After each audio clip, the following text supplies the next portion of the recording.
कुछ कुछ ना डिसऑर्डर्स होते हैं, हाँ डिसऑर्डर कह सकते हैं या कंडीशंस कह सकते हैं साइकोलॉजिकल। जैसे मैंने एक वीडियो बनाया था कुछ टाइम पहले, मतलब बहुत सालों पहले, एक जेरूसलम सिंड्रोम के बारे में। हाँ जिसमें बेसिकली क्या होता है कि जैसे क्रिश्चियंस जो लोग होते हैं उनके हाँ लिए जेरूसलम एक होली प्लेस है। राइट। तो वो जेरूसलम में जाते हैं और वहाँ पे वो जीसस के जो होली प्लेसेस है वहाँ पे जब जाते हैं तो वहाँ पे बेसिकली ना वो एक ट्रांस जैसे स्टेट में चले जाते हैं। हम्म और वो जो चर्च है वो एक्ट करता है, holy church that acts as a trigger.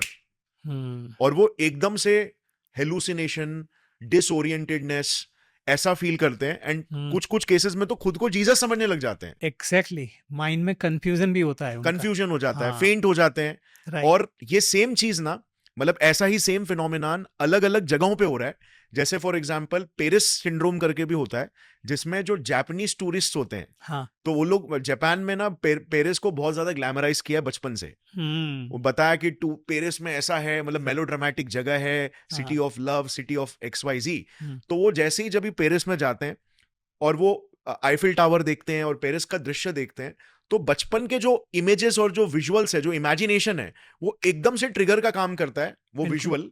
और वो एक ट्रांस स्टेट पे चले जाते हैं, वापस से डिसोरिएंटेड फील करने लगते हैं और एंजाइटी अटैक्स आने लग जाता है, कुछ लोग फेंट हो जाते हैं। हम्म, सेम चीज फ्लोरेंस सिंड्रोम करके भी है। इटली हाँ ये इटली में फ्लोरेंस में जाते हैं और वहां पे बहुत सारे जो आर्टिस्ट हैं उनके वर्क को जब वो देखते हैं, तो बचपन में इतना उन्होंने सुना होता है उनके बारे में कि उन्होंने, मतलब उनका इमेजिनेशन एकदम उस चीज को लेके एकदम हाई रहता है। और फिर जब वो एक्चुअल में वो रियलिटी को देखते हैं तो ट्रिगर का काम करता है, वापस से सेम फीलिंग। तो बिल्कुल। ये सब कहीं ना कहीं अनजाने में यस। अपनी इमेजिनेशन की वजह से एक ट्रांस स्टेट में चले जा रहे हैं, हाँ कह सकते हैं। बिल्कुल, हिप्नोटिक स्टेट एक मन शरीर की मनोदैहिक स्थिति है, साइकोबायोलॉजिकल स्टेट, हम्म। कि जिसके अंदर व्यक्ति की जो अवेयरनेस है, सभानता का क्षेत्र, हाँ। वो कोई एक विचार के ऊपर, एक बात के ऊपर फोकस हो जाता है, ओके। केंद्रित हो जाता है, और आजू बाजू की दूसरी सभानता उसकी कम हो जाती है। राइट। ठीक है। फोकल अवेयरनेस बढ़ती है, ग्लोबल अवेयरनेस, पेरिफेरल अवेयरनेस कम हो जाती है। जैसे राइट। कि सपोज मैं कोई एक इंटरेस्टिंग स्टोरी बुक पढ़ रहा हूँ, हाँ। पढ़ते पढ़ते इतना इंटरेस्टिंग लगता है, मैं स्टोरी का एक कैरेक्टर बन गया हूँ, हाँ। यू नो, हाँ। अंदर अंदर घुस गया हूँ। हाँ।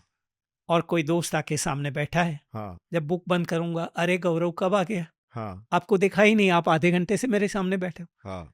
तो ये हिप्नोटिक स्टेट है। राइट। हाँ, अपने राइट। आप हो गया। हाँ। ये ऐसे कभी मूवी में जाते, बहुत इंटरेस्टिंग मूवी है, थिएटर के बाहर निकल के हम डिसोरिएंट हो जाते हैं, यस। व्हीकल उस दिशा में पार्क किया है, हम ऑपोजिट डायरेक्शन में जाने लगते हैं। हम्म।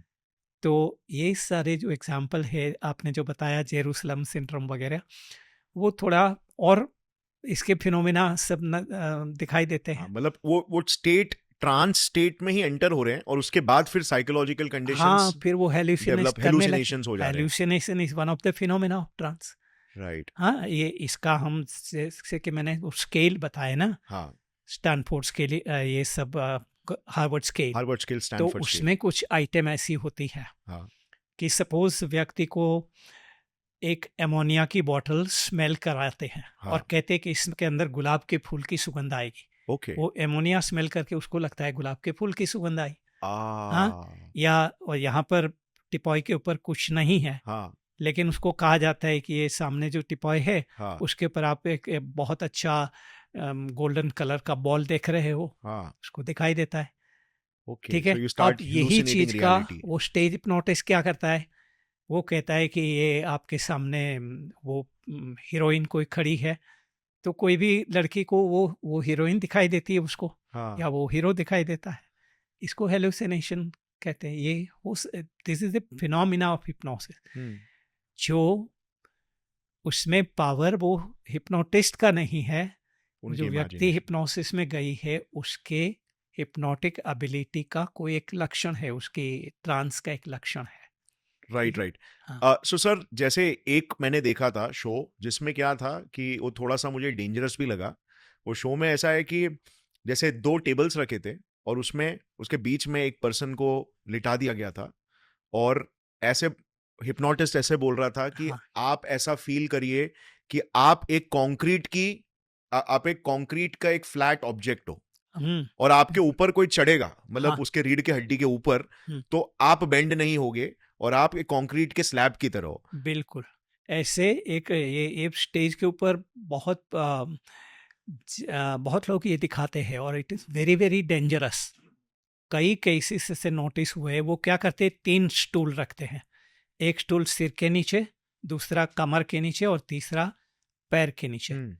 अब बीच वाला वो पहले वो ये रिजिडिटी का जैसे आपने कहा, ऐसे कोई मेटाफर देखे कि आप एक ब्रिज बन गए हो या एकदम टाइट हो गया है हाँ बॉडी, फिर वो बीच वाला स्टूल निकाल लेता है हाँ और फिर वो उसके पेट के ऊपर खड़ा रहता है वो हाँ हिप्नोटिस्ट। हाँ रिजिड बॉडी हो गया है तो वो उसका पावर नहीं है, ये जो व्यक्ति है हिप्नोटिक स्टेट में, हाँ उसकी एक फिनोमिना है, उसका एक लक्षण है हाँ रिजिडिटी। हाँ अब कभी कभी ऐसा हो सकता है कि उसका वो फिनोमिना सडनली निकल जाए निकल जाए। ट्रांस के दरमियान ही, हाँ या वो ट्रांस से बाहर निकल जाए हाँ कभी, हाँ तो वो गिरता है, स्पाइन फ्रैक्चर हो जाता है, वो जीवन पर्यंत वो पैराप्लेजिक पेशेंट हो जाता है, उसके पैरालिसिस हो जाता है। तो ऐसे भी ऐसे केसेस हुए हैं। केसेस हुए हैं।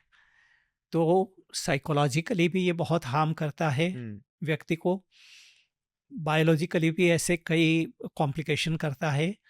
तो ये बैन करना चाहिए बिल्कुल ही, स्टेज के ऊपर जो इसका उपयोग है एंटरटेनमेंट के लिए। बस हाँ, 5 मिनट के एंटरटेनमेंट के लिए किसी की अरे लाइफ रिस्क में बहुत जा सकती है। डेंजरस है। कई कंट्रीज में बैन है इसके ऊपर, फॉर एग्जांपल ऑस्ट्रेलिया है या नीदरलैंड्स है, हम्म, स्वीडन है। बट लार्ज डेमोक्रेटिक कंट्री होते हैं ना, हम्म, वहाँ पर ये मुश्किल है। इंडिया में नहीं हो सकता है, मतलब it is one of our missions, जो हमारा एकेडमी ऑफ हिप्नोसिस है, उसके द्वारा हम ये जो इसका साइंस की बात करते हैं, तो हम चाहते हैं कि ऐसे स्टेज हिप्नोसिस बंद हो।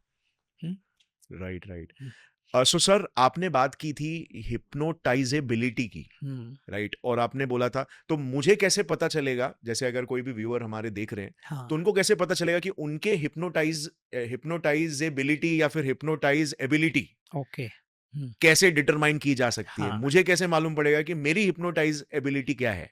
मैं क्या मैं बताऊं, ज्यादा हिप्नोटाइज जल्दी हो सकता हूँ या स्लो? बताऊं मैं। इसको पहले हिप्नोटाइजेबिलिटी कहा जाता था, कुछ समय हिप्नोटिक ससेप्टिबिलिटी भी कहा जाता था, अब इसको हिप्नोटिक टैलेंट कहते हैं। इससे टैलेंट, ओके। हिप्नोसिस में जाने की क्षमता है व्यक्ति की। हाँ और इसको जैसे मैंने पहले भी बताया, कुछ टेस्टिंग टूल्स होते हैं, साइकोलॉजिकल टेस्टिंग टूल्स, जैसे आईक्यू टेस्ट होता है या पर्सनालिटी टेस्ट, राइट ऐसे राइट। ही हिप्नोटिक टैलेंट का स्केल होता है। हाँ तो उसमें कुछ आइटम्स होते हैं, और वो जो थेरेपिस्ट है या जो टेस्टिंग करता है साइकोलॉजिस्ट, वो एक के बाद एक वो टेस्ट देखे, फिर वो टोटल करते हैं कि कितने आइटम्स वो पास हुआ, और उसके आधार पर फिर उसको कैलकुलेट करते हैं कि इस व्यक्ति की हिप्नोटिक एबिलिटी माइल्ड है, मॉडरेट है। करीब 25 जितने लक्षण हैं हिप्नोसिस के। ओके। तो उसमें से कुछ लोगों में 2 लक्षण होते हैं, कुछ में 10 है, कुछ में 15-20 है। तो जितने फिनोमिना, जितने लक्षण ज़्यादा, हाँ, इतनी उसकी हिप्नोटिक हिप्नोटिक एबिलिटी क्षमता ज्यादा। ज़्यादा। तो ये मेजर किया जाता है, रिसर्च में हम ये करते हैं। अगर आपको ये क्लिप पसंद आई तो पूरे पॉडकास्ट का लिंक नीचे डिस्क्रिप्शन में। Indulge and enjoy.